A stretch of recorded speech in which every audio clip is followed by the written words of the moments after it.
definitely appreciated.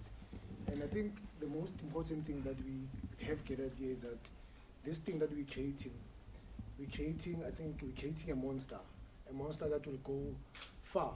And when I say far, it means it won't just end here. It needs to go to our families, it needs to go to our younger brothers. And the most important thing is that everyone in this room has a say, and we all own it together. It's not like just an initiative that's created by Sbu, Tabo, and Bali, and we say, no, listen, it belongs to the three of us. So this is our initiative. Any suggestions going forward, we'll appreciate it. And most importantly is that let's do this thing with positive attitude, positive ideas. We know that we're going to contribute together and be one. And again, I'll say thank you. All right. So guys, Tabo made me write something today, because once I start freestyling, we'll never leave, because I get carried away. So I'm just going to read it quickly, and then we'll invite Bishop Mafu, who will be addressing us, a very, very powerful message that he's going to share with us, something that really intrigued me and triggered a couple of thoughts in my life as well, and started making me review where I come from and where I'm actually going and what I've actually lost. So I just wanted to quickly give an understanding why this program. So we invited Bishop Mafu. Bishop Mafu, if you wouldn't mind just standing and just waving to the gentlemen that are here to hear you tonight. So recently, the co-founder of this forum, Tabo Ledimo, and myself went through various challenges in our lives. The peer pressure exerted by society nearly tore us apart, and we had to learn to turn away from our coping mechanisms and turn to praying for one another consistently. You see, the Bible says in Romans 8:6-8, that so letting your sinful nature control your mind leads to death, but letting the Spirit control your mind leads to life and peace. For the sinful nature is always hostile to God. It never did obey God's laws, and it never will. That's why those who are still under the control of the sinful nature can never please God. And when you can never please God, you can never please yourself. And if you can't please God, you are certain to find death. And death doesn't just come in a physical form in terms of your life ending. It also comes in terms of what you lose.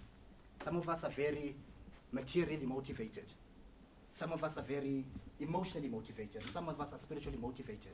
So when the sinful nature goes against the right way, you can never figure out the right way from the wrong path. Negative and negatives don't go together. It's a positive and negative. They're opposites in everything that we do. So these are one of the things that we just want to implore you guys to think about. We think about how society has impacted you, how society has molded you, how have the challenges compounded your internal and external outbursts. We have been subjected to an ever-evolving conundrum, a dilemma where an empowered woman in a society has depowered a male in the society. So what we're going to be listening to is Bishop Mafu coming to speak about this incredible book that I read. I wish I wrote it. So it's called The Demons in a Man's Mind, the Masonry, the Devolution of Men, and the Covert War of the Masculine Principle, the Saga of the Persecuted Penis, which was such a funny thing to say somebody else. I couldn't understand it. That common sense is actually quite simple when you actually allow it to take its part. Where when I said the saga of a persecuted penis, all they thought about was sexuality. But what I was trying to point out is that where has your masculinity gone? Because you've traded it in for sexuality. And when you think of things like that, you start to understand that there are various aspects this book talks to. And some of them, some people may say they're controversial. Some of them may say, it's true, but I don't agree with this. But what I'm asking you to do tonight is to listen to what the bishop has to say. Understand what the bishop has to say. If you have any questions or anything that you want to do, feel free to engage with him. Because unfortunately, we've done something as men. We've tiptoed around the truth, where every man around here, with all due respect, is a failure. And allow me to elaborate on why I say every man around here is a failure. Because you see, we've allowed our insecurities to take us over.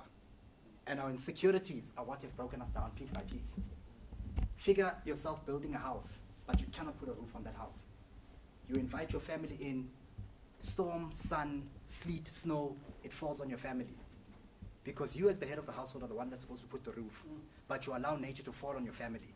And that nature is men who are insecure about the empowered woman, the educated woman, the woman who's a boss in the workplace, who goes out into the workplace to seek a pair of horns so she can come back and jester with her husband to find out who the real bull in the house is.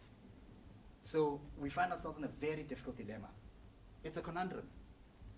There's only one answer, and that's us working together, meeting consistently, and talking about it. I don't want to steal the bishop's thunder, so if you guys can just join me in welcoming the bishop to come share his part.